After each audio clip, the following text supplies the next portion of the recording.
All right, ladies and gentlemen, thank you very much for joining us. I'm joined here today by my friend, Mr. Lawrence Kenwright, who we have just been talking about. I think I've known you for 17, you said it's 17 years? I think it's 17 years, yeah. You were the first, met me in Tenerife when I opened the front door of a house.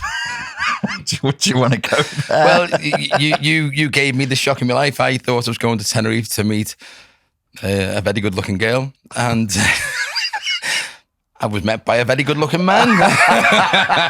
So shock on it. There was a girl, I won't name her, who I had been seeing, and then I wasn't, but I then went to live in her house to look after her dogs. To which anyone would be like, "Oh, why? Looking after her dogs where you?" I really was just there, helping her out, looking after her Rottweilers. No, hold on. So I turn up with me suitcase and expecting to be met by a very good-looking female. Yeah, she's a beautiful girl.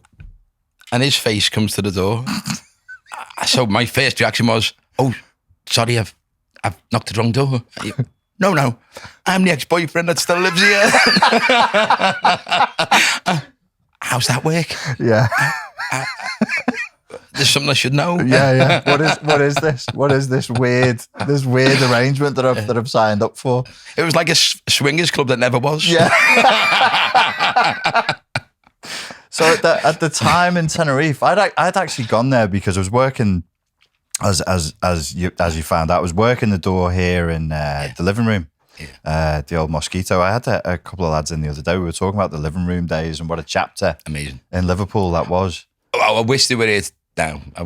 We sadly miss it. Isn't it weird? I think we all sort of felt it would be forever. We didn't realise. You didn't know that was. It had a finite amount of time, and then it was going to be gone, never to be replaced. Well, the owner of that has sadly passed away now. Yeah. So I think that was the imminent demise. Clearly he was starting to have other issues in his life, and maybe that took its toll on the business, and therefore then it started to filter away. And I think he sold it for 14 mil. Did he really? At that point. And this is Tim Bacon, right? Yeah. He was sadly now not with us, and it then got sold to someone else, and then obviously they'll have a different view of how it works. And Tim was very good at understanding how the individuals of note in the city should be looked after. Right. And he would always make sure that you could get your friends in and you were treated well, as you would know, because that would send to you on the door, wouldn't it? Absolutely, yeah. Which is where I met you as well. So, I mean, the strange thing here is, what a transference for you. You know, like, oh my God. You know, I'm looking on YouTube, because obviously I watch a lot of YouTube. Yeah. And I saw her face and I thought, that looks like me. And it wasn't me, it was you. And I went, that's weird. It's not that I've seen me, it's because I know him. This is what happens. There's a mate of mine called Danny who I've interviewed on here, and my followers are like, "Is that your brother? Is that your cousin?" I'm like, it's Merseyside. There's a certain. But I think I'd be more like your dad, wouldn't I? Really? As I am 56 and you're not. So the Tenerife days, I'd actually gone there because I wasn't having a particularly good time on being in Liverpool. I'd gotten involved in what do you call it, recreational activities that were impacting the rest of my life. And so I went to Tenerife thinking, oh, that's a good place to get away from drugs. It isn't, by the way, if anybody's wondering. That's what I was doing there, doing door work over there, doing the gym, looking after the Rotties. And that's where you came in. But we got on really well, didn't we? That was the thing. Like it was really lucky because we did get on really, really well. We ended up going to the gym together, doing some training and stuff together. It was a good time. It was a really good time. Just so everyone knows, I never got a tap on the shoulder for the threesome. That did not happen. Okay, gutted. Just fucking gutted. It's like, where's my tap? Come on. And then after that, I think I saw more of you because you were a living room regular, weren't you? A Mosquito regular. I used to get in 60 people a week into the living room. Did you really? Yeah, because that was the start of my sort of entry, if you like, into hotels and accommodation. So it would be no longer more about just the bedroom. It would be about the service of, let me take you around the city. And I would actually meet them outside and walk them into the living room, which was very hard to get into, if you remember. Oh, yeah. We were strict. We were very strict. Apart from with me. Yes. Yeah. No, there was. Well, and that was the thing, there's the... I realise now, because I've done door work in other places now. I've done it.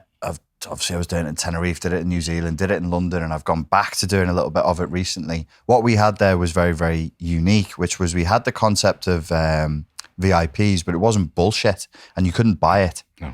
Now you can buy anything. Yeah. If you put 800 quid down for a table, you're a VIP for the night. Sure. That was, if we don't know you and you're not a known face, you're not, you can't. And it used to drive people mad. They'd go mad on the door. They'd be trying to hand us cash. We're like, it just doesn't work like that here. You're either known or you're not known. And there was maybe 40 people, 50 people who were guaranteed entry with anybody they brought with them, no matter what. It was kept tight. Well, it was an amazing experience. And for me, and for a lot of people that I know, sadly missed. Yeah. Well, definitely. So in terms of your, there's things that we're going to get into today. Your backstory, if we go right the way back to the beginning, where does the story of Lawrence Kenwright begin? Well, there's 56 years of it, so you can start whatever you like, Well, you're from Liverpool originally, aren't you? Yeah, so I'm from Liverpool. I went to a school called Allsop. I lived just off County Road. I had to leave school at 15. Yeah. We couldn't afford really to live a reasonable life. So I left and got my first job shoveling Fuller's Earth, which is manure. I've done that for quite a while. And then I looked around one day and I saw everyone that were in this. It was in Hartley's Village, so where Jacob's Crackers and the like would be, like cascaded off the back of massive big lorries for it to decay. So it was full of, rats that were more akin to dogs than... Yeah. And every guy that worked in there might have been 35 or 40 years of age, but didn't have any hair or any teeth. And I just thought one day, wow, this can't be it. So I left there. So you're looking at some pretty extreme conditions of poverty. Horrendous.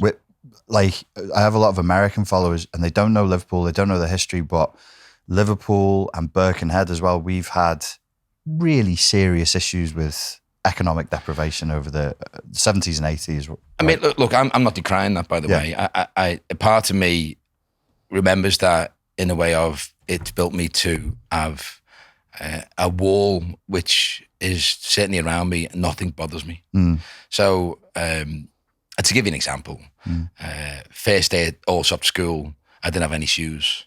Right. So I had to take my mum's cast off knee-high patent leather, tiger skin, 4-inch high boots, zipped up to the top, and they were my shoes for school.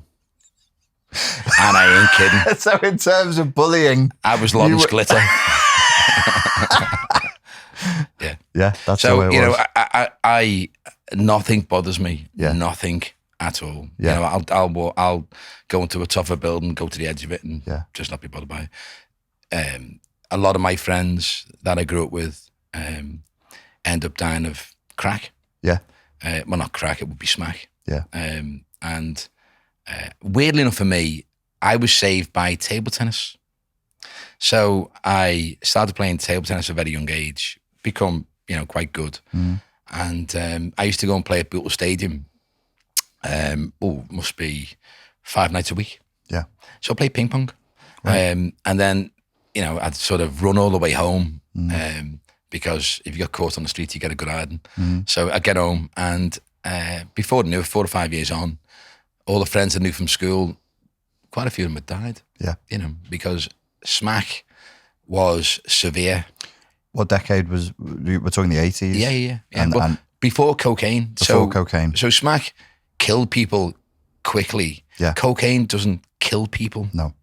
So I believe, and this is going to sound really strange, but I believe coke, as awful as it is, actually saved a lot of people from dying because it's a slower issue rather than an extreme smack issue. Yeah. I mean, literally within 2 years, you'd see people's teeth falling out. You don't get that with cocaine. And there was a real pandemic of that in the Merseyside area, wasn't there? Well, so let's go on to that then. Yeah. So, we had the debacle with Thatcher, Derek Hatton. The battle went on there. And men from Liverpool, if they can't feed the kids, will find a way. Yeah. So whether they smash a window to feed the kids or whether they sell drugs to feed the kids. So I think the Conservatives created a hole. You could argue that we created it for ourselves, through Derek Hatton. But whether it's Derek Hatton's fault or Thatcher's fault, there was a hole. And that hole was then filled by drugs because rather than me being a joiner on whatever it was a week, I was no longer a joiner because then I wouldn't have work. I'm being metaphorically here. So someone comes along and says, "Hey, lads, do you want to sell cocaine?" Or at the time that was just coming through, and you would say yes. I never did, by the way, but that's what would happen. And then before you know it, you'd be a cocaine dealer.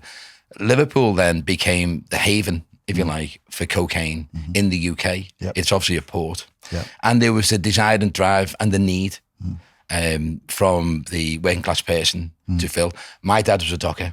So my dad spent most of his time striking. So I would imagine, my dad didn't, but I can imagine an awful lot of men who would think, well, why not? Yeah. And because of that void, that was filled by the liquidity and the money that would seamlessly come in from selling drugs. Yeah. So that's why Liverpool then became a haven of drugs. And I think that haven has never left us. Yeah. We are the number one importer, no doubt. And you are now seeing through Operation Phonetic, which is the encrypted phones, you're now seeing what will probably be almost the end of it. Really? Well, there's been at least 13, if not 1,400 arrests since the encrypted phones. And I think what's the deal with the encrypted phones? So encrypted phones is how dealers would believe that their messages wouldn't be found. Yeah. And police from all over the world, mostly Dutch and French, where it started from, would understand what those messages are. And so long as that encrypted phone would be next to your normal phone, that would be enough to know who you are. Ah, okay. Yeah. And so they were tracking by the normal phone. Yeah. Okay. So like an awful lot of people would, under the belief that there's no way that they could be found, would then take pictures of themselves holding a key of cocaine. It's landed. Yeah. And then send that thinking it was all encrypted. And in Liverpool, you have a bed of dealers and businessmen. So you're now seeing that unfold. Yeah. And I don't want to say too much about that because I do believe there is some very serious cases going on as we speak. Yeah. Some have already been, and there's a hell of a lot more to come. But you think this could be the end of that chapter of Liverpool history where it was a haven for drugs? You have to create the reason as to why someone would want to be a drug dealer. I don't think people come into this world to say, I'm going to be a drug dealer. No. I think necessity comes based on the desire to provide. Yeah. So I don't think that anyone that is in the city ever said to themselves when they get up in the morning, if I can't get a job, I'm going to drug dealing. But if you imagine a 16-year-old kid looking out from the youth centre, when we used to have youth centres, and seeing that 18-year-old, 20-year-old driving around in a BMW, then his eyes would cascade upon that aspiration and say, I want to be like him because he's got a BMW and I know he's a drug dealer, so I'm going to be that drug dealer. Yeah. What's going to happen now over the next 2 or 3 years is those people aren't going to be there because they're going to be caught and they're going to be going to jail. And they're going to have all kinds of orders against them and to stop them from frequenting that space again. And I don't think Liverpool will be that haven anymore. Yeah. And what we need to do is the leaders of the city need to jump into that space, not that they understand this space, but they need to jump into that space, that void that's created, and give them your Elon Musks of the future and say, be like him. Yes. Don't look at the guy with the BMW. Look at that guy who started Home and Bargainoff. Yeah. Look at that guy that's called Terry Leahy that ran Tesco's.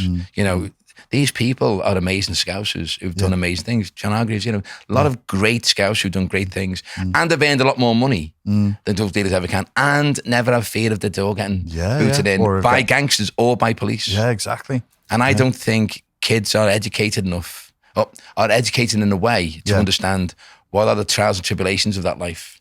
But it will be there on the street as those people get taken away from the street. 100%. I sometimes run the experiment in my head, just as a thought experiment, like, okay, you're held at gunpoint tomorrow. You're the benevolent dictator of the United Kingdom. You have no choice. You'll be shot if you say no. What are you going to do about that? And I started trying to think about it, because I worked as a drugs counsellor in Runcorn when I left university. And Runcorn's it. Every place. Yeah. And, they would bring in people many of whom were homeless, and they were also drug addicts. And I would give them lectures on cognitive behavioural therapy, and then they'd go outside and smoke crack in the breaks, and we couldn't stop them from doing that. And I was like, well, you can't just say to people, don't do that. Why? It's bad. So it's against the law. Fuck the law. You're not contributing to society. Society's not contributing to me. There has to be a social contract that's mutual. You can't just say to people, do nothing. You have to give back in a certain way, don't you? So we can agree on this or not, but most addictions, if you go to many counsellors, they will say it's a disease, it's a DNA issue, whatever it may be. I don't agree with that. I don't know that. Yeah. So I believe it's down to how you were brought up, where you were abused. And I think 9 out of every 10 addicts, it will be some form of abuse as a child. And I've got first-hand knowledge of this, by the way, so I totally understand why someone would look for the harbour of a drug situation rather than having to deal with the negativity of how your parents mostly have treated you. So imagine having a parent or parents who totally adore you, and then mum and dad decide that they are going to be the aggressors to each other through a divorce. And sadly, the person that suffers mostly in that situation is the child. And the child ultimately then becomes the pawn in the game. And the fight becomes about that. And then invariably, because men tend to go to fists and women tend to go to guile, and women always win because the Lord is already in their favour. And I'm not, in any way bemoaning that. I'm just saying that's the way it is. And the man really hasn't got a chance, in my view. And you would have possibly the woman saying, I want to cause harm to my husband, maybe because he carried on, maybe because he hasn't, whatever it may be. But you tend to get that. And then it's the poor child that gets told at a very frail young age that his dad is this, that, and the other. And that manifests itself in a hole in his chest. So that dopamine that he would obviously gain from the love from his father and his mother is then bereft. It's not there anymore. And then maybe years on, he finds that warmth from cocaine. So you find an awful lot of people that have had that trauma from an early age will not be the centre of attention when they go to a party, but actually will sit in a closed off room searching for that dopamine. But really it's a substitute for the love that they lost from the parents. 100%. So that's my view, self-taught, based on what I've found, based on me having a homeless shelter for 4.5 years. Okay. So you've seen it up close and personal. Well, so let's go there for a minute. So at one time I had 22 building sites, £250 million worth of assets, if you like. I haven't anymore. And one day downstairs in the Shankly, the bowels of the Shankly, which is -3 car parks there was a load of addicts running around, and I'm half Andy, so I go downstairs, come on, let's get out. And as I'm going out, the cold of the night, like it bites your face when it's -5 to -10. I mean, it bites you, and I'm like, I'm not sending these people out here. This is horrendous. So anyway, within an hour, the team gets together. At the time I was employing 1,600 people, by the way. Right. So a load of people together, and I went to one of the building sites, and that building site was Kingsway House. And within 2 hours, we opened up, and we just turned the heats on. But as they walked in, I'm told by Joe Anderson and the like, they're all professional beggars, they're not real, they've all got homes and whatever. And I'm looking at people, and I'm into detail. So I'm looking at ingrained dirt, and and I'm looking at them coming in and running or stumbling, if you like, over to radiators. And they're stretching the torso on the radiator and they're staying there. Yeah. They're not moving. They're thawing out their body in this day and age in Liverpool. Yeah. And then, you know, when they get close to you smell a decay. Mm-hmm.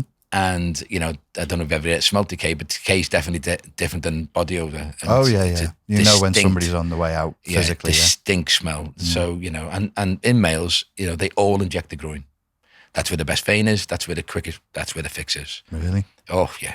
So, and in the groin area, obviously, it's not the cleanest area either. So invariably, it gets infected. Yeah.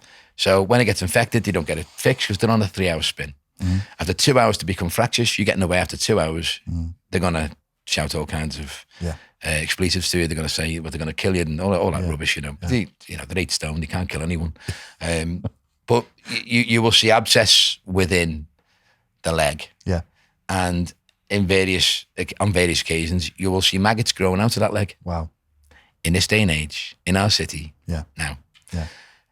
And that is a resounding thump. Don't forget, I'm a guy who lives with my 2 beautiful twins. I've got 5 kids in total. My son lives with me as well, who's 33, with my grandchild. I live in a hotel. I've got this fantastic, beautiful, amazing home in a hotel, beds made, all that sort of stuff. And then, I'm then thrust into this dark, dismal, awful, non-understanding world that I just, how can this be, you know? I promise you from that day onwards, my whole perspective on life absolutely changed. You know, I'm not the same with buying presents for people. I every year don't want presents, how can we people on the streets? And I met a guy and his name's Mr. Old Hall Street. And he's Mr. Old Hall Street because actually he lived in the doorway of a fire exit to the Echo, and the Echo were throwing him out. Right. And when I found him, he was 8.5 stone. So I thought, if I can turn him round, I can turn him around. And if I can turn him round and make him into a beacon to show the rest of the homeless people that there is a hole that you're in. But, you know, one day you can have a job, you can feel human again, and you can meet your family again. Because don't forget it, the families have ostracized them, and rightly so probably, because they've stolen and done what they've done. Yeah. So Mr. Old Hall Street became a really close friend of mine, still is to this day. He now lives in an apartment, he has his job. He's now fat. So he's like probably 14 or 15 stone. And we use him as the beacon. So now, even though I lost the homeless shelter during the pandemic, and I ran it for 4.5 years, and it went from Kingsway House, it got closed down. That's where my battle started. I started having enormous battles with the council. You know, Labour Party, really? You know, surely local businessmen seamlessly given their time and their money and their sharpened skill set to aid people in desire need, you know, like desperate need. Surely that should be the Labour way. Oh, no. They wanted to close it down. They resisted it. On what grounds? Honestly, they saw it as a political play. They saw you having the homeless shelter as a political play. Okay. But just before that, Liam Thorpe done 2 stories on the outsider possibly becoming mayor. Now, at the time, I was totally loyal to Joe Anderson. He was, in my view, an entrepreneurial socialist. For people who don't know any of this story, who's Joe Anderson? So Joe Anderson is the defunct mayor of Liverpool, voted in the top 10 most powerful men in the UK, was in power for 12 or 13 years.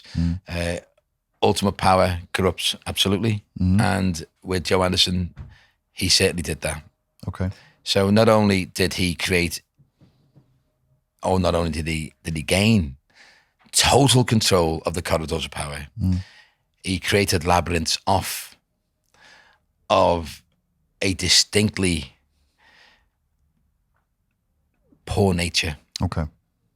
And so it's not just normal levels of corruption or the standard levels of corruption that you'd find politicians being engaged in. I think if you surround yourself, like him, this is all in my view, by the way, but if you surround yourself with people who are not there for the betterment of, but actually there to self-serve. Yeah. It isn't long before that narrative becomes the narrative that you adopt. Yeah. So I believe Joe Anderson started off with best intentions, and if left alone, would have been the best mayor we've ever had. Really? Without any doubt.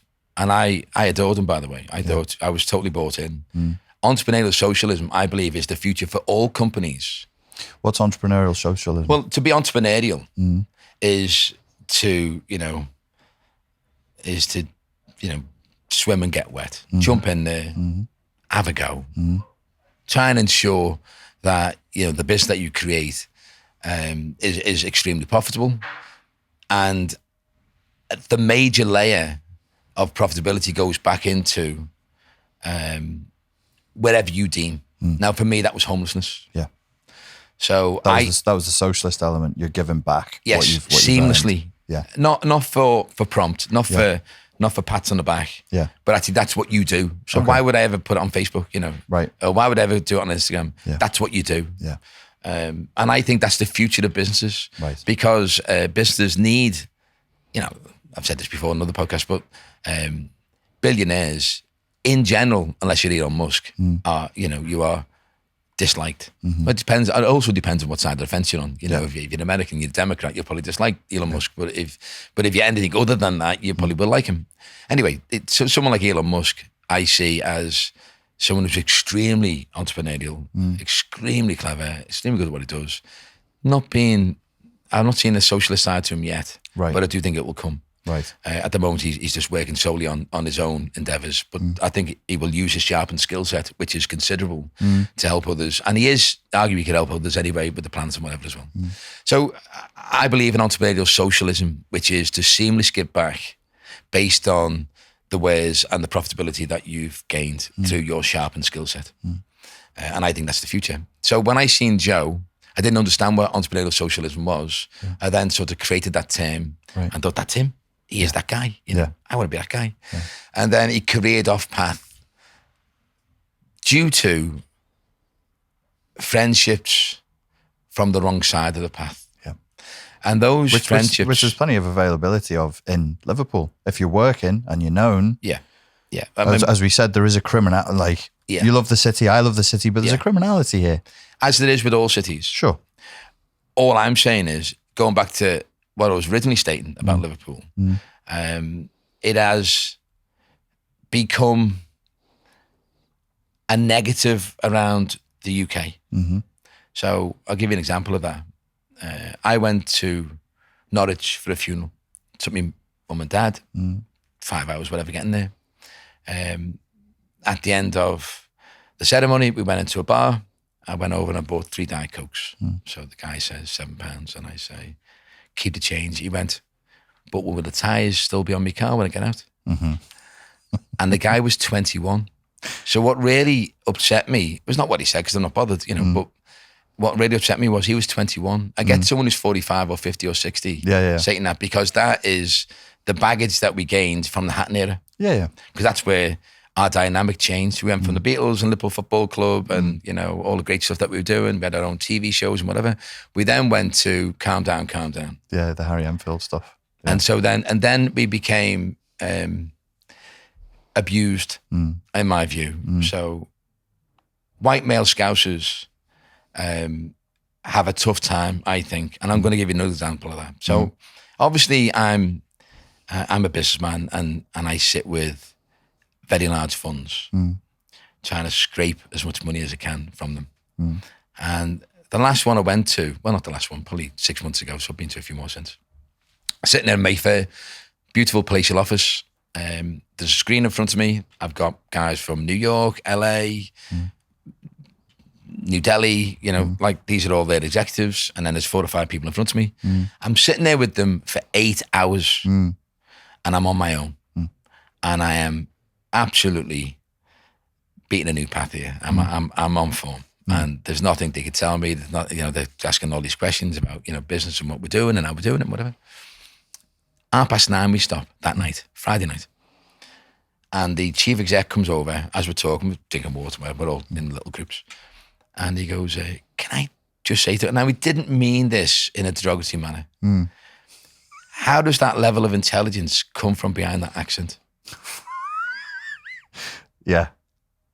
Now I think for people who don't understand British culture and don't understand that's totally normal, isn't it? To say to somebody, please don't nick my trainers, please don't take the hubcaps off my car. For us, and not for anyone else. It doesn't apply to anywhere else in the country. No. You don't say that to Brummies, you don't say that to Geordies, not Glaswegians, who all have their own issues with it, but it's okay, it's hyper-normalised to just say that to Scousers, and it's considered banter, isn't it? But what you're basically saying is you're all a bunch of gypsy, robbing thieves. Yeah.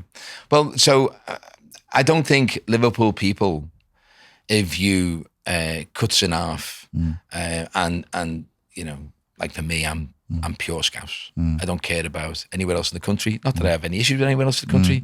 I just adore my city. But if you cut me in half, you know, I'm pure Scouse. I don't think there's anywhere else in the UK that have the same level of guile of what Scouse people have, because we've had to live on our wits for a very, very long period of time. If you'd have said to me, you know, 30 years ago, Liverpool will be a top 5 tourist destination, we'd have all fell about laughing. Yeah. And now it is. And actually, you know, it can cascade onto higher positions than that. Yeah. We've just got to get over what I think is going to be a very turbulent time with fraud and corruption. Right. So what happens with fraud and corruption is that is a huge negative bell that the press will ring loudly because they love negative. And it's going to be, Liverpool again. And kicking Liverpool is a sport. Pastime, yeah. So we need leadership. And for Liverpool, even though we had the local elections, Liverpool has no elections this time round. We were omitted from that path. But we are back in next May. And we need someone of leadership qualities that understand narrative, understand how to create new narrative, which then will bring in investments, create jobs, and hopefully sort of seamlessly get us over that path. I mean, you know, it can happen, it can work. You know, look at what Mike Tyson was 20 years ago, and look how loved he is now. You know, Tyson Fury, you know, a few years ago, you know, grabbing hold of his belly and saying, "Look at me, I'm fat." You know, and everyone's going, "Oh, just shut up," you know, go away. But now, you know, he speaks and everyone goes, "Oh, he's a nice guy," you know. So things can turn, and Liverpool can turn around what was going to be a heavy kicking. But you need someone with that skill set to go and do that. And I don't think our political leaders, of which we have 90, have that sharpened skill set and understand that world at all. Now, if you say the future of the world is about all things online, with the metaverse, and you know, the metaverse is going to be 5 times larger than what the Earth is going to be. So the new engineers are coders, the new developers are coders. You know, so all kids, please learn to code. You know, you'll be on 150 grand a year anyway. And Liverpool hasn't got a foothold in that arena. So it's about having the leaders that come through in order to ensure that we gain those positions and that skill set in order for us to get on to the next 20 years. And I don't think our leaders even understand that game exists. Really? You think they're in their mentalities in their past? We are a Labour-dominated city. We have just gone through a period where all of the people of dominance in that political arena are there due to friendships, not due to skill set. Okay. Example of that is, tell me one Labour councillor that you know the name of. Okay. So that means, in general, that people are voting in a badge and not a skill set. Okay. That ultimately is wrong. Yeah. Okay. You're voting someone into power. They have to have a skill set. They have to have a skill set because they're the people. You've got to be careful with this stuff, haven't you? Because I agree with you, but that's changing the game. Because you want to hold people to account, like a businessman would, like an employee. Like if you had an employee, you'd be saying, "What's your skill set? What am I paying for? And what's your performance?" In a way, yeah. At this moment in time, you have councillors that are there because of their love of their ward, because they don't get enough money. Okay. Really for what they do. I'm saying they should get more money. But they should have a sharpened skill set for the arena that they're in. Now, factually now, I'm stating this. I'm stating this as a fact. The people who have those dominant roles to play within the council, when Joe was there, was based upon friendships, based upon a yes vote for what he needed, not based on a skill set. Also, I think Joe was seriously threatened by someone who had a reasonable knowledge within the arena that they're in. So therefore, he wouldn't want anyone to come up against him. Okay. He was a bull in the china shop. Right. You know, and in that china shop, that was his domain, and he ran it. And he ran it to the point where I believe there could be some corruption there. I've got to be careful what I say. Yeah. Okay. The Max Call report, which was done between Labour Party and the Conservatives, together as a joint front, so therefore it's non-political, actually states that. So when I state there is fraud and corruption, that Max Call report, done by the Labour Party, done by the Conservatives, so all you people out there that think it's a political agenda, there is none. And please don't forget, Kier Starmer was the head of the CPS. So he probably knew before Boris. I actually didn't know that until you said it today. I didn't know he'd been the head of the CPS. How long was he in for? Oh, I don't know, but a considerable time. Up until recently, yeah. Yeah, well, he's been an MP for 5 years. Ex-heads of CPSs make it their job and their agenda to never lose connection to what is one of the most powerful positions. They can take Joanne. They can take Joannis down. They can take Boris down. CPS in the United Kingdom is the Crown Prosecution Service, and it covers. Well, I worked under the CPS when I was working in Runcorn as a drugs counsellor because we were the probation service. Very powerful. And yeah, I mean, they can decide the fate of people. They do decide the fate. Well, they decide the fate of cases. Yes. So the police will go to them. And state to them, I have a case. Here is the evidence. They define whether it will go forward or not. Yes. And on the back of that, then they are the ones who sign off the funding for that case for the police. So in some ways... Never thought about it that way. But that's right, isn't it? It is. If they say no, there is no funding. Yeah, there's no... They say yes, they're funded. So they are in control of the purse strings to an awful lot of cases. Yes. So that position is extremely powerful. Yeah. And don't forget, Kier Starmer is a very, very intelligent guy. Needs to get more of a personality, but he is, you know, you look at him and Boris and you say, at least I know where I stand with him. Yeah. You look at Boris and you go, I have no clue where I stand with him. Right. Because he will meander to whatever. He's a whirlwind, isn't he? Yeah, to whatever he needs to state in order to get him past that next problem. Yeah. Whereas Kier Starmer is, beyond doubt, stable. Yes. Yeah. Boring. Yeah, boring, but stable. Yeah. But at least you know what you're getting. Yeah. I think he's going to win the next election myself. And I'm a Labour member, by the way, and I've been for many, many years. I'm a union member. Yeah. So a lot of people have the wrong view of me. I've never forgot my roots. I've never pulled away from my roots. It's a conversation I've had on a few of the podcasts here. When we get onto politics, there is Labour. For those of you not from the UK, Labour is our left. Labour is our Democrats. It's the same concept, but we don't. Democrats are no longer left. So there's old left and new left. What's going on? Can you explain that statement that Democrats are no longer left? Okay, so Democrats would always be for the people, and now you're finding that the oligarchs, if you like, the companies that run the media of the world, which is your social media now, because all news outlets have to run through social media in order to get their narrative out. Yeah. And that can be either turned on or turned off, depending on what side of the garden fence it's on. Mm-hmm. So you've now got most of the billionaires now, which are white males, are now stating that they are Democrats. Mm-hmm. And weirdly enough, and I'm not a Trump fan, by the way, when he speaks, but actually I do like some of the policies, and I do agree with some of the policies. But when Trump starts to go into a country and says, I'm going to start to re-employ people again, and when he gets into power, he employs 7 million more people. And there's an awful lot of stuff he's done, which I just do not agree with, by the way. But then you go, well, hold on, he's a Republican.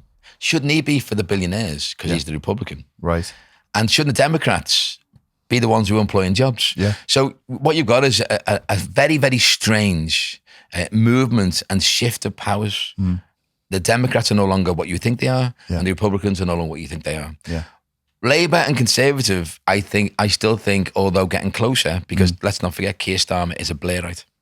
Yes. So he's right of left. Yes. Okay. Yeah. So he's now very close, and Boris is quite liberal. He's libertarian as well, isn't he? Yeah. Of course. Yeah. So he's not far right. No. He has Rees-Mogg there, who's far right. Yeah. But himself, he is a populist. Trump was a populist. I, in general, am a populist. Right. I'm just a Scouse populist. Right.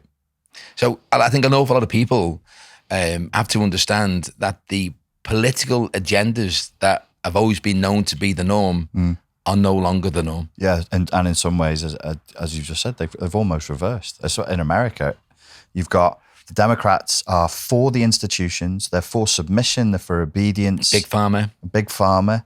The corporations, the banks, and if you're a Democrat, you march lockstep with what they say. Cancelling free speech.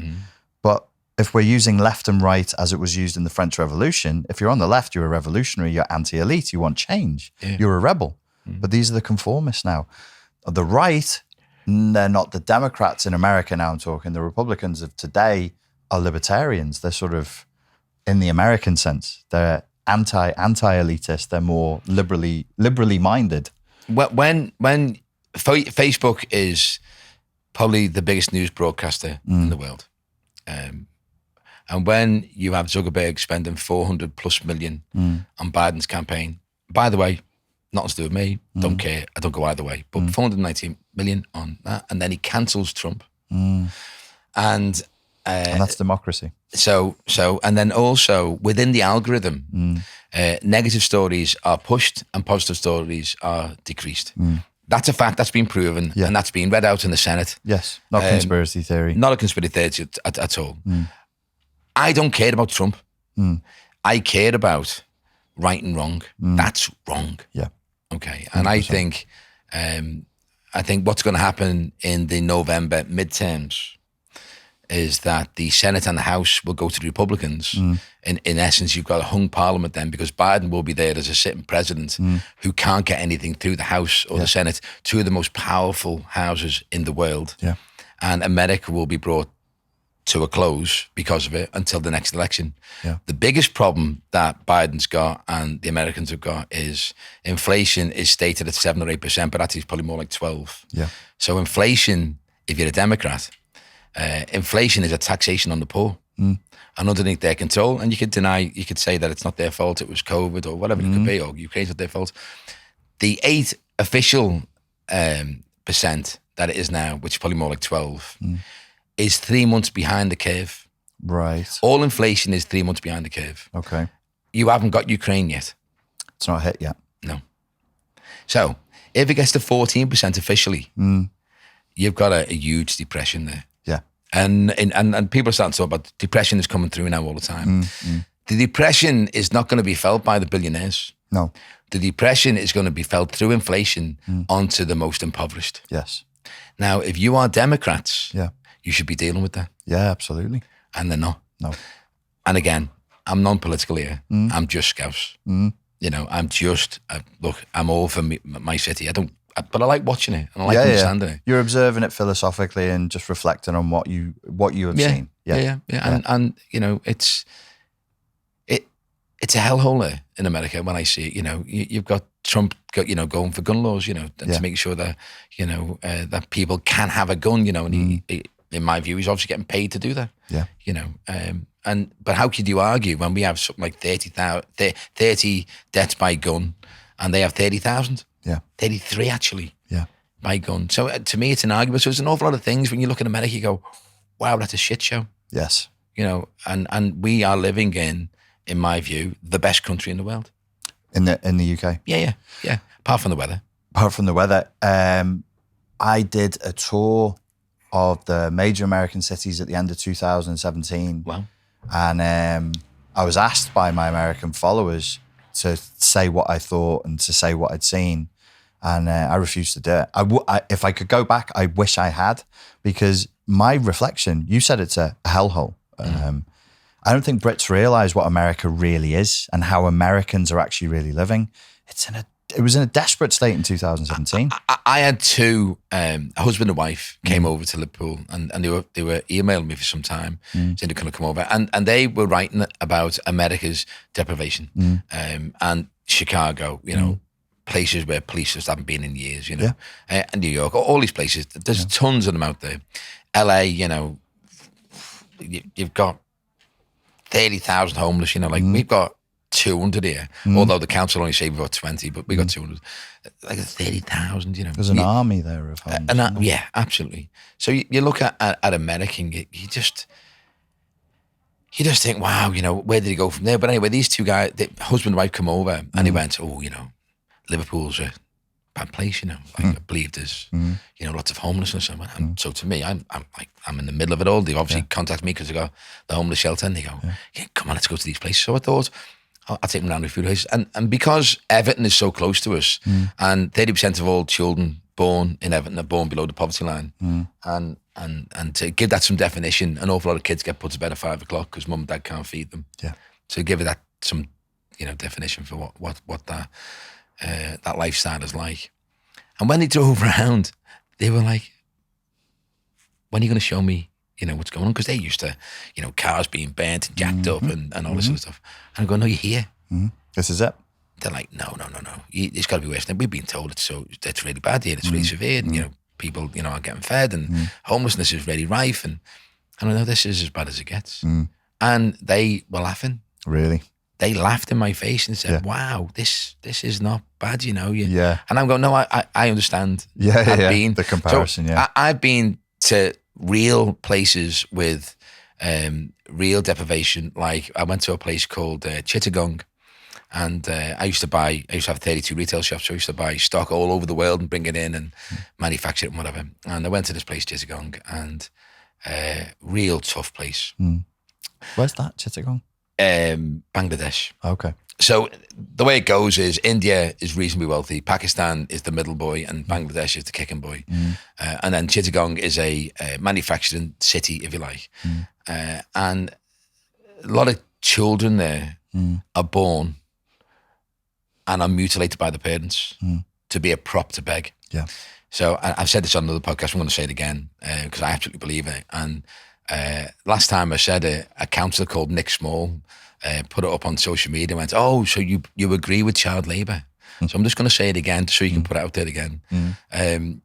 When you've been to these places and you've seen the deprivation and you've seen children walking over mounds of rotten food and refuse in order to try and scavenge some food for themselves, or do you put them in a structured environment where they sew leggings and they may be $5, but they get $5 a week, but they eat. Yeah. So the alternative for a lot of these children is to have their eyes eaten by ants.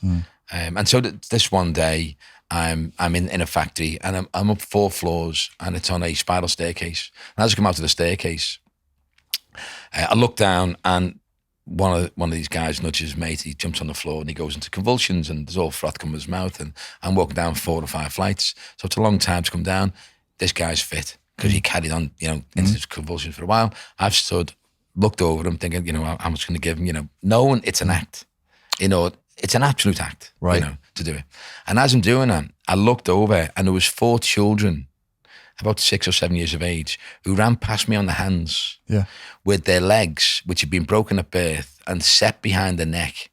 And the legs were wafting behind the neck as they were running. Can you imagine the motion? So they're running like that. Movie stuff. So that was done in order for them to be a prop for begging. So I went from there, jumped in the car. I've got 2 children at home. I'm in tears. I'm like, oh my God, how can someone do that? And it's the parents, by the way. Yeah. So then in Chittagong, there are 9 sets of lights that were gifted to them by the British government in 1960. And every set of lights got 20 plus families that live at those lights.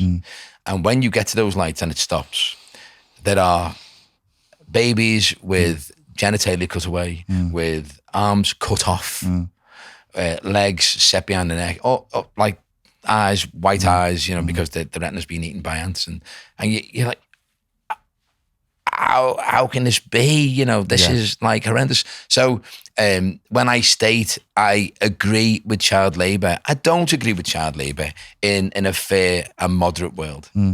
But I do agree when there is no option. Yeah. And when fairness comes to all corners of the world, then absolutely it should be stopped. And people should be arrested for it. I get that. But when there is no option and children aren't getting fed, or at birth don't even have an option, just get the legs taken away. This would be slightly better when you're in hell. This is a slightly higher level of hell. You have an option to work at a very tender age. Fine. I worked when I was a young kid. And get $5 so you can eat. Or mum and dad can make you work because they're awful parents. Yeah. And they'll take, $3 off you or whatever it is. Yeah. At least you're safe. Yes. Until you get to an age. Yeah. And that's the environment you have to put it with. When I got in a little bit of trouble, we were talking about this on another podcast, and I was talking to a guy, and we were actually talking about child labour and this type of thing. And I think for people who haven't travelled, I've not seen anything that bad, but I lived in Malaysia, I've been to Sri Lanka, and I went to Cambodia. I've been to Sri Lanka 100 times. Have you really? Yeah. Okay, so Colombo. I was in Colombo when 2 Tamil tigers were in a van full of TNT. Yeah. They went towards the 2 towers that were there. Yeah. They got shot by 2 19-year-old kids sitting there on the sandbags. Yeah. Shot them, cleared off, went into a bank, killed 70 people in the bank. I was in one of them putt-puts, fell out of it, woke up. I don't know whether I was knocked out or whether I wasn't knocked out, and woke up with a helicopter overhead with a gun in it. Yeah. I'm like, what's going on? The next day, front page of the paper was a decapitated head in the gutter. Jesus. And then the next day, the Sri Lankans went to a Tamil tiger village and killed every single person. Yeah. Women, children, and men. Yeah. That is an awful world. Yeah. Yeah. Anyway, that was a long time ago. No, since then, it's not as bad. I think it's important, when you're having conversations like this, because everything is relative, and it's relative to our experience. And you could say, well, by our very moderate British standards, living in Hobbiton, we look at Everton and we go, wow, Everton's, ooh, my goodness. And I think, I was in Cambodia, and they have so many kids there that beg for money from tourists like me, and they don't take that money and buy food. They take that money and buy drugs because they're homeless, and they would rather sleep outside numb than not. And you think, there's relativity exists. Sure. Relativity exists. And you don't understand anything unless you've lived through it or with it. You've got to see it. You've got to smell it. You've got to... Smell it at a good angle, yeah. And it leaves an imprint on you. You can't get that from a book. You can't get that from a documentary. And you have to feel, like you were crying, you have to have, or I think it's better to have the lived experience and let it change you, because it does. The trauma imprints on you, and you never... Once that has had that impact on you, and you're setting policies or you're talking philosophically about a subject, it's from the gut, it's from the soul. It's not a vague idea. No. You've seen that, you've smelt it, you know the chaos that comes with it. Yeah. And I think that we need more of that. We're developing into a very parochial, I think, with a lot of the way the left has gone now.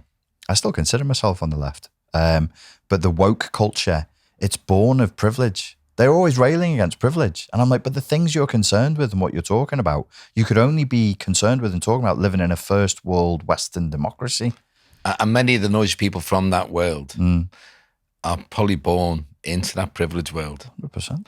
And an awful lot of them are white university students as well. Isn't that ironic? That's the culture. Yeah.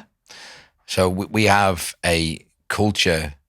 And I'm speaking from experience here. I don't want to speak as though I'm too close to home on what I'm saying, but there are people within my family that you would say, well, well educated, but have a view, But actually, if there was a homeless person outside the door beforehand, I'm going to help them all I can, but you'd probably be the first one to call the police if they're outside the door. Exactly. So there is a disparity, I think. But also, I think people are getting very siloed.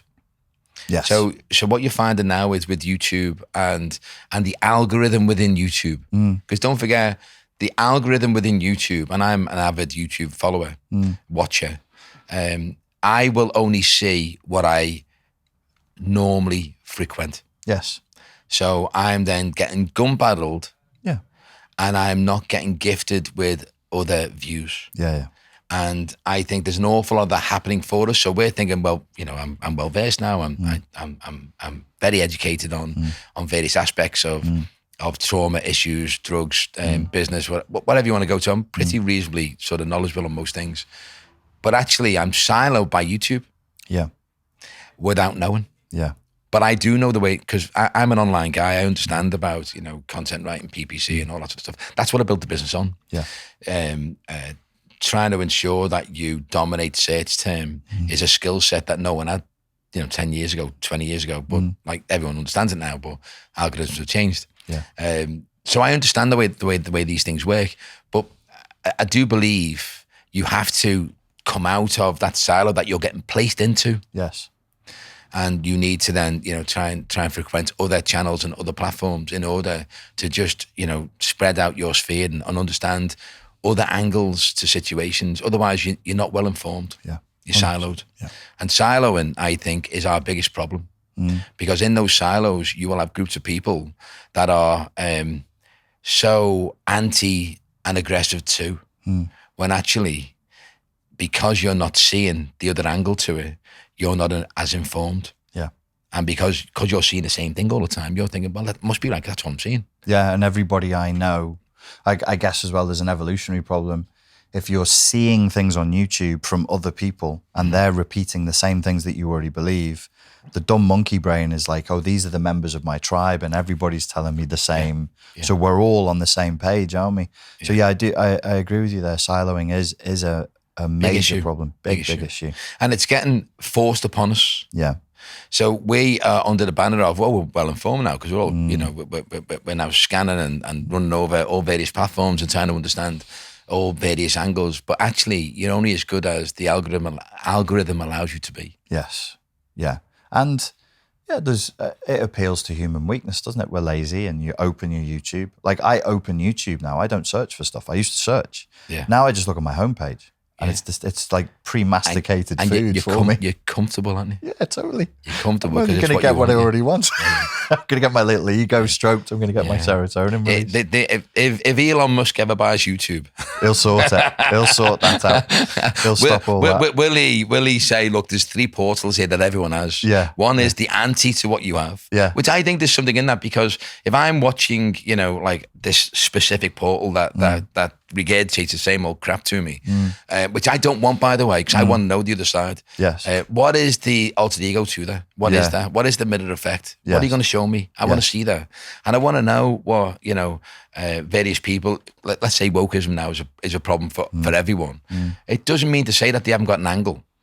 No, 100%. I mean, we could, so I really hate it, but if the doorway is opened up and somebody says, where do you agree? I'm like, well, actually, when it comes to like what we all call woke ideology, like radical leftism, a lot of the statements of the problems I agree with. I don't agree with the solutions. So then people go, oh, this white guy, this white middle-aged Scouse You've got no guy. say. Yeah, you've got the shaved head at the sides. You look like you could be one of, you could be one of them. No, you're a Will Scouse. You're not a proper Scouse. You're a plazzy. You're a fucking wool for a start. What's this wool going on about here, lad? No, you're a Viking wool. A dodgy Viking wool.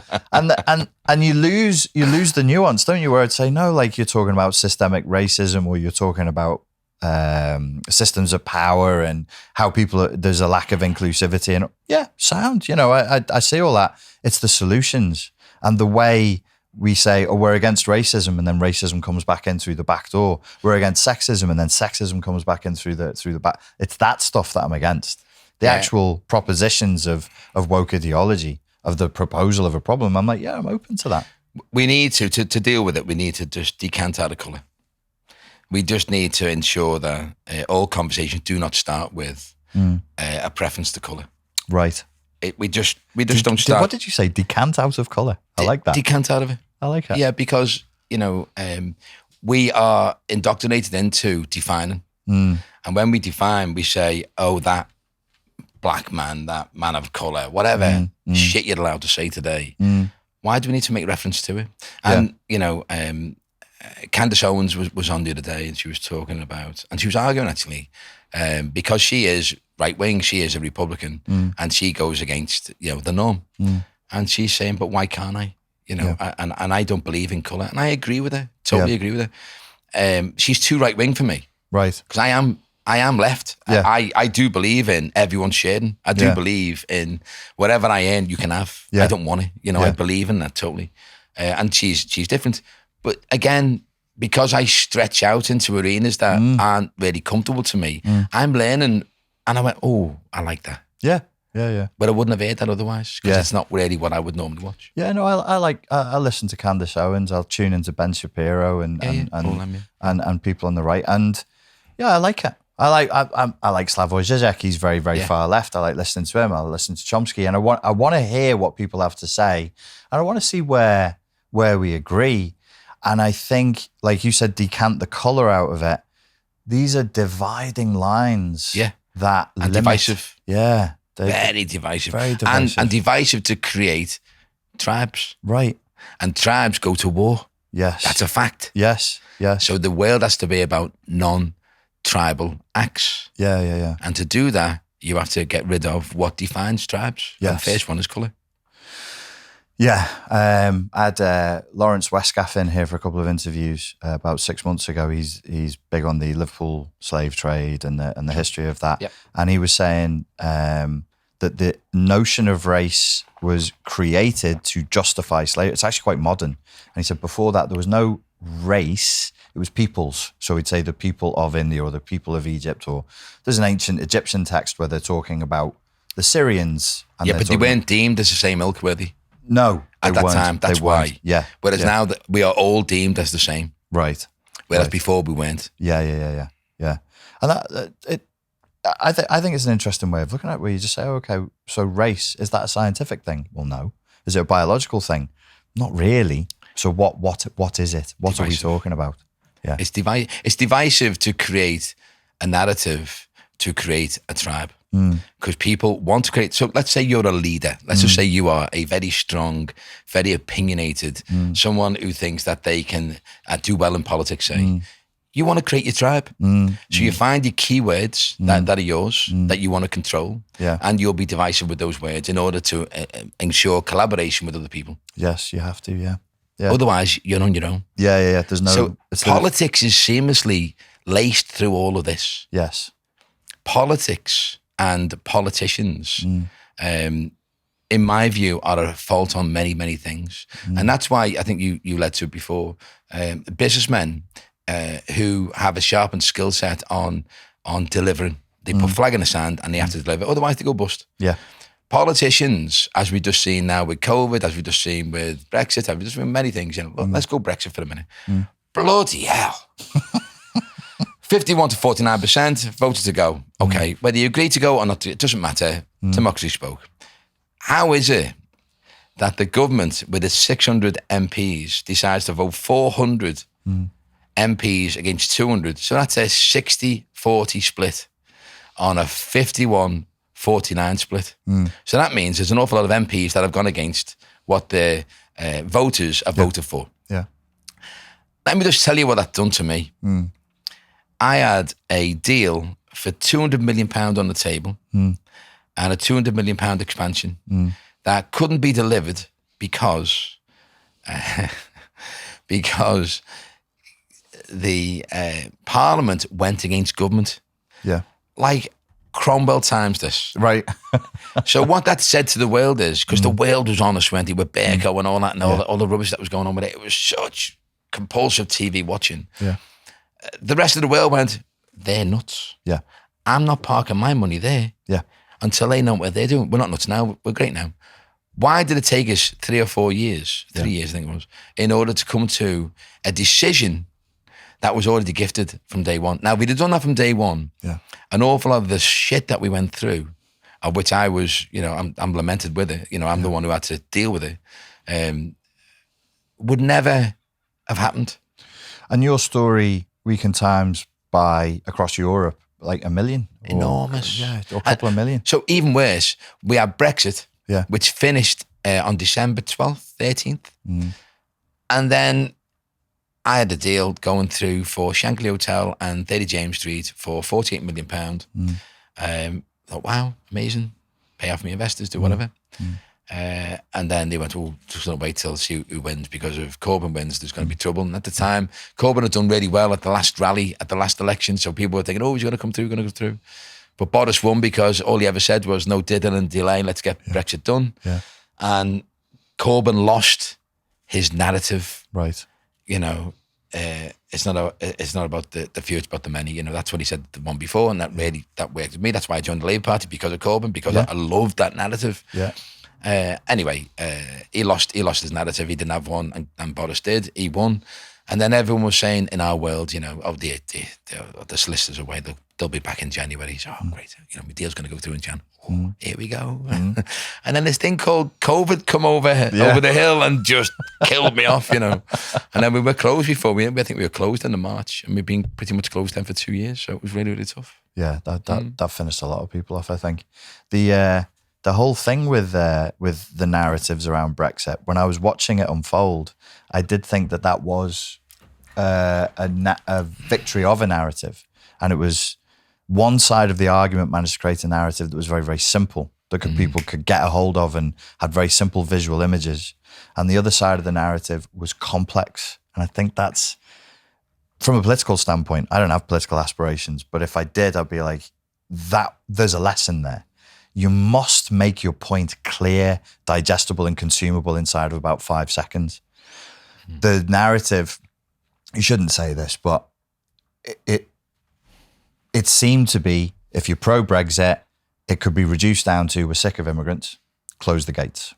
The end. Here's a lot of brown faces moving towards a white country, we're closing the gates. Okay, sign up to that.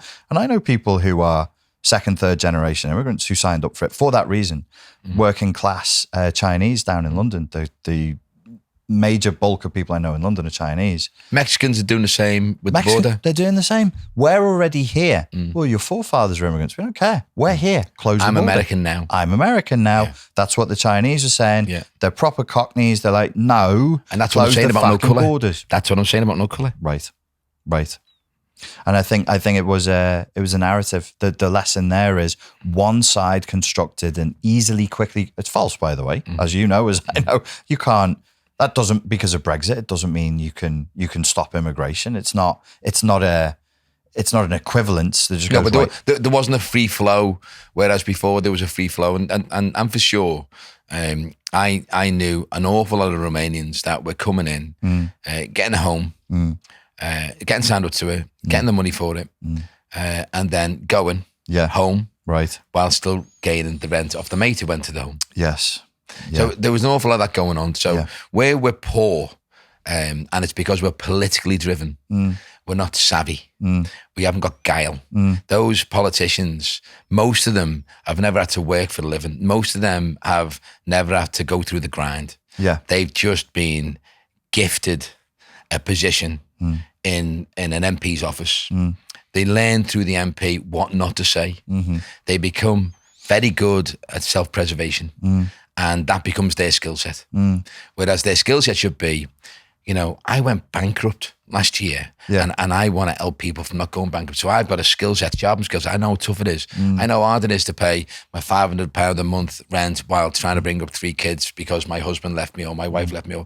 Well, they're the skill sets that should be emblazoned upon any politician. It should never be about a politician comes in, becomes an MP, at a very tender age without ever working.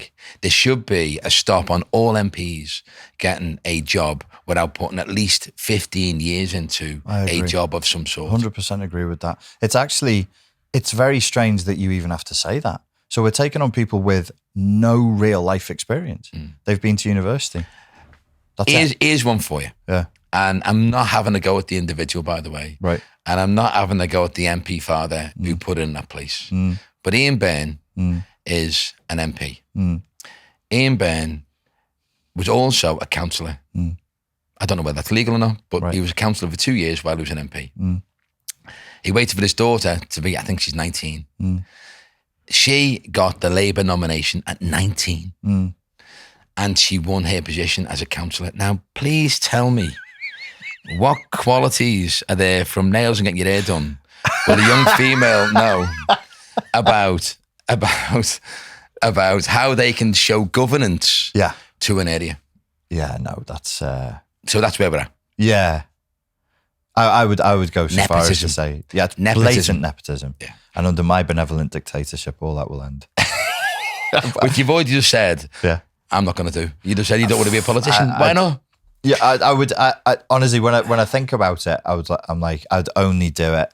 There's, I mean, my background's obviously very informed by psychology. So I look at somebody like you with political aspirations, and I think, great. How do you know? How do you know? What made you say that? The homeless shelter. That's what gave it away. Yeah. The in terms of psychology, so obviously I'm going to reduce everything to almost like human psychology. I look at a country, it's got trauma, it's got history, it's got gravity. There's a flow that comes from the past, nonsense from the past, idiocy, stupidity, and it goes boom, boom, boom, boom, boom, boom, boom, boom. And then you jump in here and you go, I'm going to fix this. How are you not going to end up covered in the shit and detritus and nonsense and sewage from all that went in the past? Okay, so there's a certain skill set that a businessman will gain. And in my skill set, I'm pretty good at narrative. I'm pretty good at creating content. And I'm very good at delivering, say, building sites. It is fair to say that all society should only be judged by how it looks after it's most impoverished. Okay, that's all right. That's how I see it. Okay? What I'm saying is the middle will always look after themselves, and the top, don't even worry about it. Yeah. But the bottom echelon actually is the one that's always facing trauma. Okay. Yeah, and I know you will get it, layers of it as you go, but it gets less. Okay. So the trauma of lack of funding, lack of path, lack of, in some way seeing a way out of deprivation, I think my view is about that lower third. So turn the triangle upside down. Let's only think now about the lower third. Okay. So imagine if you were the mayor, and with the mayor in Liverpool, I don't think the next mayor, if there is to be a next mayor, will ever be afforded the same level of governance as Joe Anderson was because of the way that it was misused. So you think it'll be more heavily controlled from the south now? Well, I honestly believe in non-control from ivory towers in the south. Yeah. I do believe there should be more control within the area by the people from the area. Sort of more of a self-policing model. Totally. Yeah. With an overriding governance, a little bit like what we have now, where we have various areas of the council that are now governed by, not by the government, but by Whitehall, and there is a difference. Yes. Okay, so, and they're there because of the obvious fraud and corruption. Right. So I'm stating that without caveating it into I feel. I'm stating obvious fraud and corruption. Yeah. It's known, and I'm saying it's a fact. So people will say, well, it happens all over the world, not to this level. And I think it should never be accepted. So if someone wants to take on a position politically, and later on, I don't think they ever come into a position thinking they're going to do it, but actually then they get bent into doing it by various friendships. If they're not strong enough, don't take on a position. If you feel the need to do it, then retire. So I believe in no angles to create fraud and corruption, and no acceptance of, because you don't know where to stop it. Oh, it was only £1,000. Yeah, it doesn't matter. Yeah, £2, it doesn't matter. Yeah. So you've opened the doorway to something that can be forever leveraged. It can't be stopped, and you can't put the lid back on. Yeah. And then once someone knows you've accepted £1,000 or whatever, then they've got you. And it's the old mafia issue, isn't it? Where the mafia would always get a politician to do various things and take photos of them, whatever, and then use it against him in his political career for the rest of his life in order to gain. It's actually an interesting parallel to what I was talking about before. When I was a bad beakhead, which is a technical term. Bad beakhead, lad. Was on the SIF. Was that done with a Wirral accent or was that done with a Scouse accent? I think it was a myriad of both. I think you can always tell when a Wirral person is trying to do Scouse. I think I'm trying to sound like I'm from Scotty Road. It sounds like you've got some sort of you got a marble in your mouth. Into my glass there, by the way. I'm gargling here on blackcurrant juice. County Road, lad. I think I'm going to keep doing it until he spits. And then it's choked. I think... I can't even look at you, by the way. No. Can't even look at you, you fucking wool. You're ruining my accent. It's the wool and the haircut. The environment that I was in, because I was doing site security. It was actually for Stephen French's company back in the day. Yeah. So I was covering his sites as an area manager when they were doing it at the schools. So I was doing a 60-hour week plus 4 nights a week on Mosquito when I was on the gear. Yeah. But everybody knew. Skins every weekend. I blasted all my money. I had no money. I went to Tenerife with like 300 quid in my current account. Yeah. But when I got to Tenerife, I just said to everybody, never, ever, ever offer me this stuff. I'm bad on it. And nobody knew me there. Yeah, yeah. Whereas everybody here was like, come on. Go on, lads. And the Pandora's or a little box. text. Yeah, little text. Hey, mate, I've got it. Hey, you know, or lads on the door, come meet me in the bathroom, blah, blah, blah. And I think that's the Pandora's box effect. You're in an environment where everybody knows you're open to that bit of dirt. Yeah. Whether it's money, coke, whatever the corruption is, it's something. And when I went clean, it wasn't because Tenerife didn't have drugs there. I mean, you know what Tenerife was like? There was loads of coke there. It was because I set my stall out with people I didn't know. Reinvented myself. That said, I like it. I'll have a drink with you. I know you're on it. Please, please, please, just never, ever. And that went around then, and it became a self-policing thing with the people we knew there. No, don't offer him that, because that's not what we do. Because when I knew you and I never saw that side of you. No. Because, I've never bothered with it, so. No. But you never even intimated that was an issue. No. I studied it because I'd actually been a drugs counsellor 5 years before all this happened. Really? And I was told, I knew. How strange is that? It's bonkers, mate. It doesn't make it. And I had the degree in psychology. Yeah. I just got involved in a culture that was above and beyond me. Grabbed you. It grabbed me, and it's strong. And it taught me humility. I don't think I'm above the environment I'm in. I know I'm not. I know none of us are. No. You get in an environment, you're a tribal group mammal, and you go with the group, and that's what happened. Yeah. And I think what I realized with Coke, though, is I knew it wasn't really physiological. There's no strong physiological dependence on Coke once you're off it. It's in your system for 12 hours, a little bit for 24, and then it's out.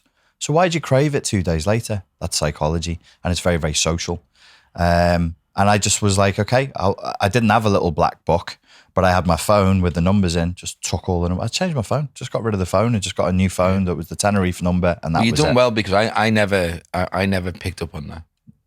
Which is weird, because it was only 2 months later. And before that, maybe it was strongest with you then, not to. Yes. So, like, normally when people have got over a form of addiction, the aggression against it is very strong in the early doors, and it's obviously over a period of time where it melts away. Oh, I see. You mean where they become very rigid and like... No, I mean, your desire not to. Yes, yeah. Because you've had a real scare, or you've had someone's chase you for money, or you just don't want to do it no more, whatever it may be. Yeah. At the start of your... I'm no longer doing, is very, very strong, and then it sort of melts away, and then the little demon comes on your shoulder 6 months down the way, and he goes, "No one will know. Yeah, you're okay. Just have a key, just lad. Have one line, you'll be fine. It'll be all okay." Yeah. And then before you know it, you've done one line. Well, that was all right, wasn't it? And then before you know it, you're back into it again. You're back into it. Yeah. So that is very prevalent within people who sort of fall in and fall out and fall in and fall out. Yeah. But what I'm saying, when I met you, I never got that smell or flavour that you were even within that world. Right. Even though you lived in that world with being a doorman at the time. Yeah. Because it's so prevalent, isn't it? Oh, God, yeah. It's just part of the culture. Yeah, it is. Yeah. But going back to the point, what I was saying before, looking after the lower echelons, and I believe society can only be, sort of judged upon how they look after the lower echelons. Imagine going out and developing sites in a Singaporean manner. Now, Singapore, 40, 50 years ago was a definite third world country. It's now number 3 in the world of places to live. And it's a fact, it's a fantastic place to live. And that's because the leader at the time came into power and didn't sell anything off, developed it all himself for his country. And the profits went back into the people of that country. And there's that model. Yes. Liverpool can do the same thing. Liverpool's brand is far bigger than what it actually is. Yeah. Manchester's double the size to Liverpool, but actually Liverpool is shoulder to shoulder. When Manchester goes around to promote stuff around the world, quite often it's stated we're next to Liverpool. Really? Because Liverpool's got the Beatles, it's got Liverpool, and we've got the Mersey. They've got a Canal, they've got Oasis, and okay, they've got a couple of teams. But we've got more than they have as far as big noise. You can't beat the Beatles. Right. And Liverpool FC is up there with, many, because it's been around for 30 or 40 years as an amazing club. Yeah. And I'm an Everton fan, so it really hurts me to say that. But Liverpool as a city is far larger in its credibility and being known than what its actual size is. Yeah. In the 60s, we were 1 million people. That's incredible. We're 480 now. Really? In the 60s, we were 1 million people. Liverpool as a city, I'm not talking about the metro area now, which is 2 million. City, yeah. I'm talking about the city of Liverpool, it's 480. In the 60s, we were 1 million people. Then the 80s, we were 700,000 people. And then we had Dedicat and then the Margaret Thatcher and the issues, what happened there. And I'm not blaming Dedicat for all of that, by the way, because a lot of people went on to scam and all of the areas, but we did lose 240,000 people. Yeah. Over a period of time. And it's because of the obvious knock-on effect. So what I'm saying is, if someone comes in as the leader, however way that works, or even to help, imagine building 1,000 apartments a year, which is very easily achievable. With the narrative, you can't build 1,000 apartments a year without a strong narrative. And the strong narrative needs to be Liverpool's an amazing place to live, which it is. Yeah.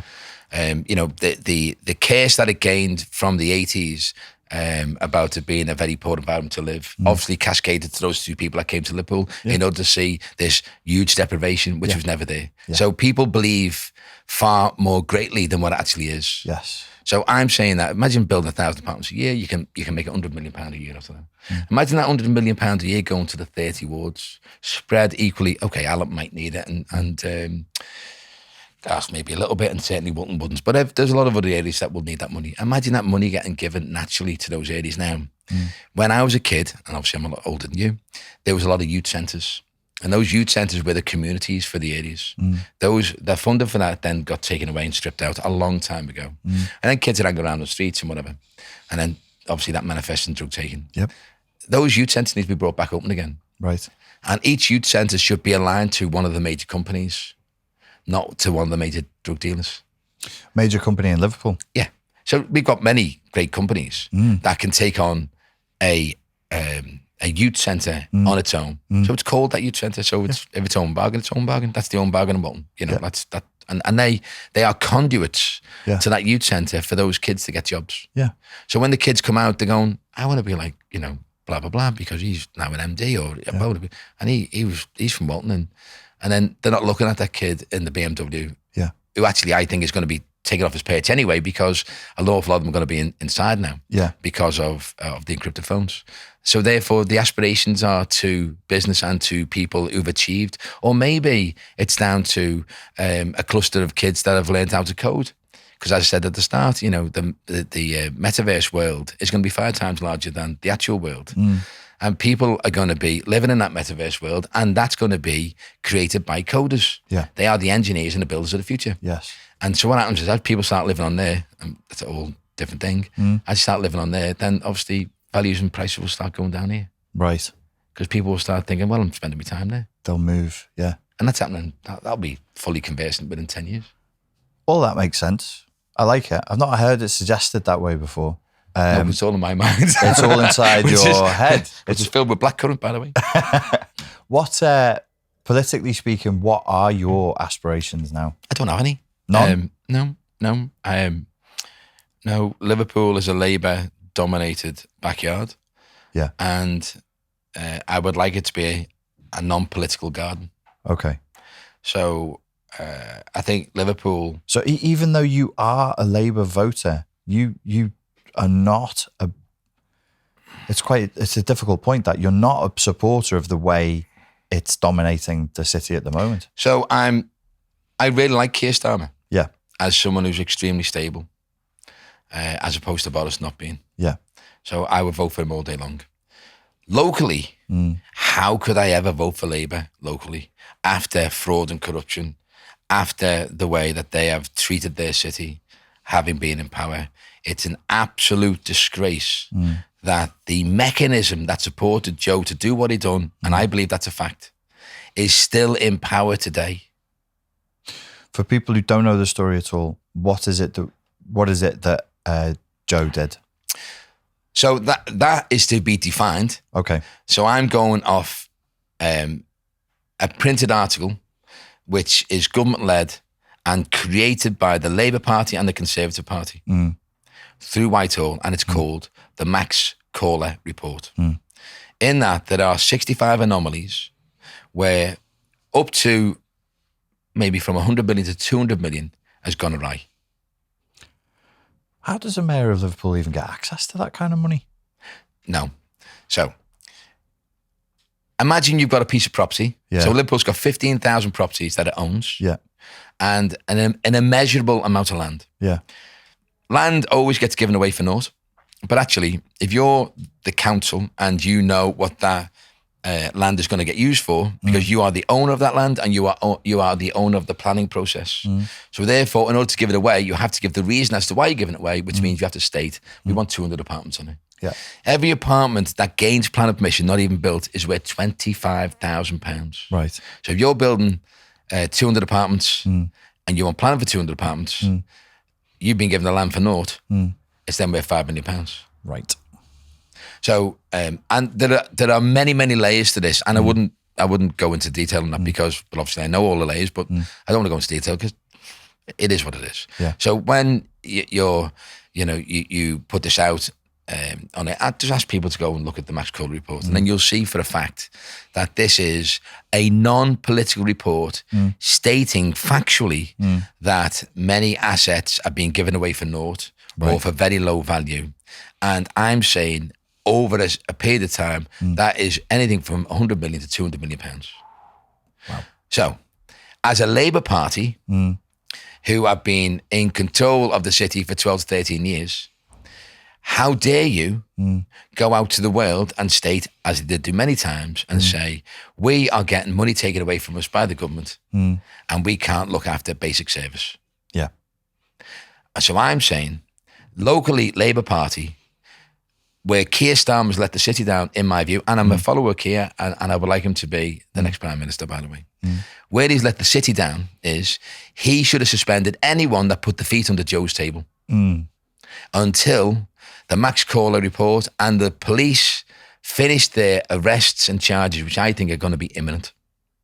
Okay. And they left those people, the mechanism to Joe that supported Joe during his tenure, they've left him in place. All those people are still in place and still in positions of power.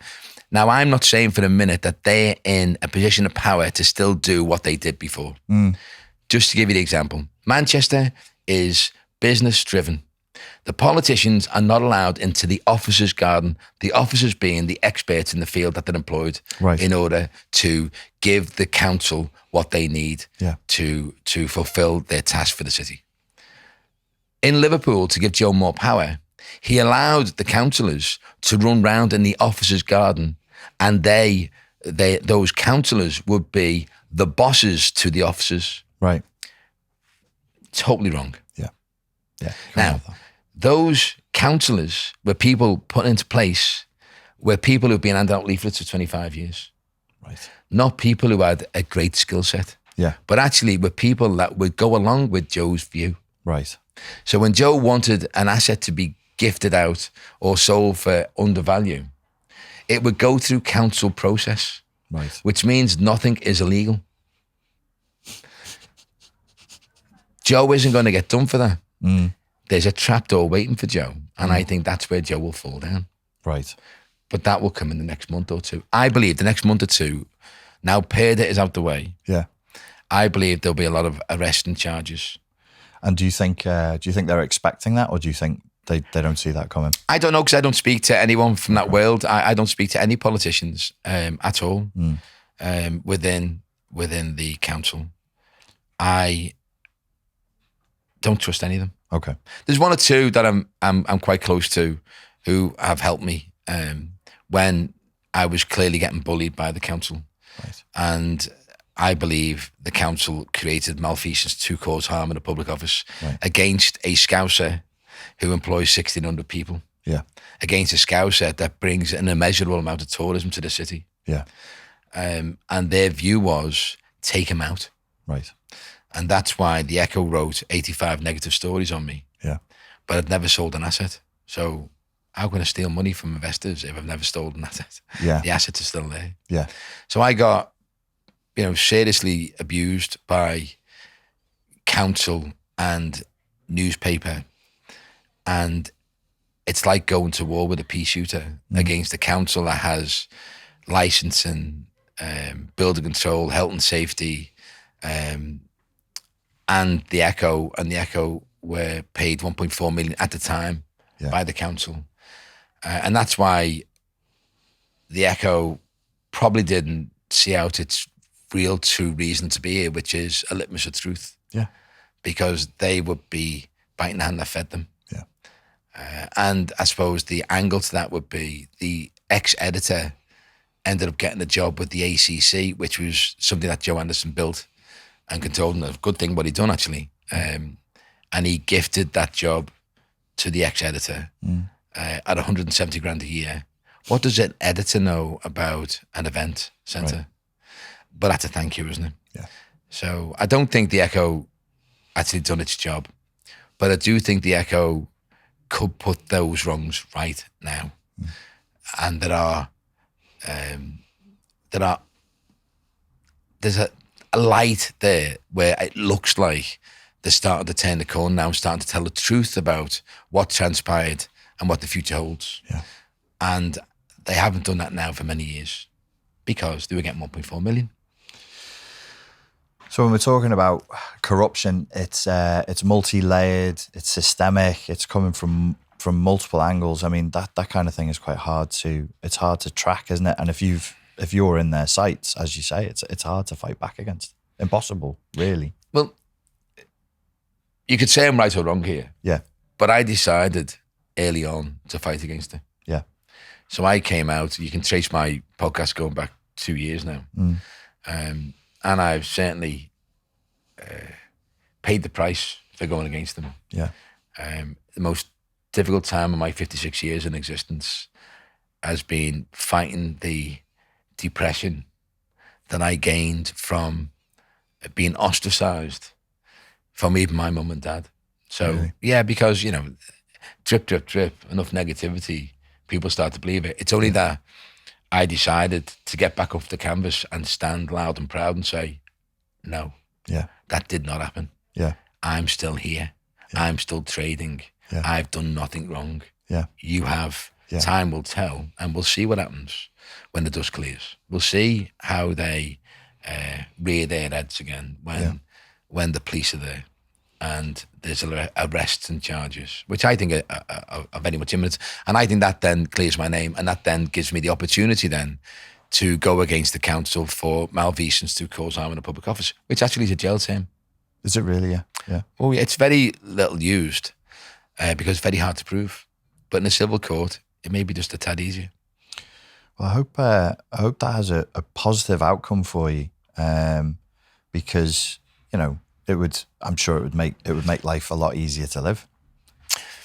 I think going through the arrogance of being a major developer, losing an awful lot of money, which I don't care about, by the way, at all, but actually losing the credibility of my name, having been a guy that brings in tourism, creates jobs, gives back seamlessly, and does homeless shelters, to be deemed as someone that is none of the above for a period of time is fine to me now, but it wasn't when I was in the eye of the storm. Yeah. Actually, I found very, very, very difficult. I'm actually in a good place now. I'm happy in my own skin. I'm happy where I'm at.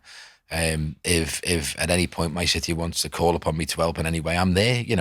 I'll help my city doing anything. I do it seamless now anyway. But the political world, I do not sit within the Labour Party. Right. I may support the Labour Party, but I'm all oil and water to them. Yeah.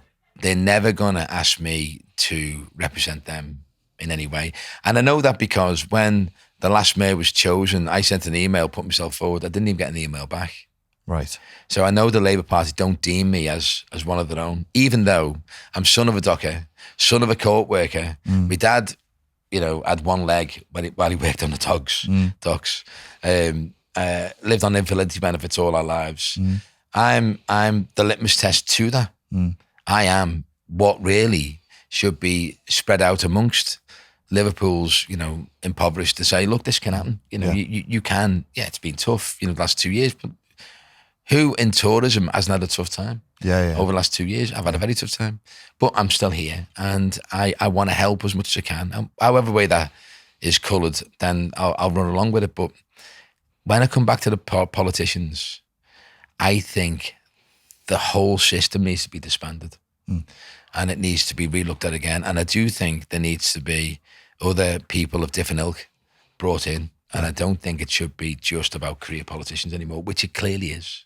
No, I 100% agree. That's why the only way I would get involved is if it was under a military dictatorship. You could just... With haircuts like yours. What do you mean? What are you saying? Excellent, mate. I really appreciate you coming in. Is there anything you'd like to say before we wrap up? Any last words? Not really. I hope Everton win the league one day, but I can't see. We can but dream of a better future. Mate, thank you so much. No, my pleasure. Thank you. Really appreciate you coming in. Thank you. I hope we can do it again sometime.